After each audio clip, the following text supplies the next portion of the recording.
تنہائی کے گناہوں سے بچو ورنہ اللہ پاک لوگوں کے دلوں میں تمہاری نفرت ڈال دے گا اور تمہیں پتہ بھی نہیں ہوگا۔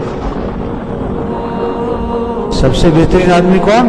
جو سب سے زیادہ اللہ سے ڈرنے والا ہو، اور اللہ سے ڈرنے کی علامت کیا ہے؟ تنہائی کے گناہوں سے بچنا، تنہائی کے گناہوں سے بچنا، اور تنہائی میں غلط کام نہیں کرے۔ کیوں؟ کہ اللہ ہے۔ پردہ ہل جائے تو آدمی غلط کام، ڈر جاتا ہے، غلط کام نہیں کرتا۔ کوئی بچہ دیکھ رہا ہے تو غلط کام نہیں کرتا ہے۔ حضرت ابو درداء رضی اللہ عنہ فرماتے ہیں تنہائی کے گناہوں سے بچو، تنہائی کے گناہوں سے بچو ورنہ اللہ پاک لوگوں کے دلوں میں تمہاری نفرت ڈال دے گا اور تمہیں پتہ بھی نہیں ہوگا۔ تو سب سے بہترین آدمی جو سب سے زیادہ اللہ سے ڈرنے والا ہو، اور جو اللہ سے ڈرے گا اللہ کی نافرمانی نہیں کرے۔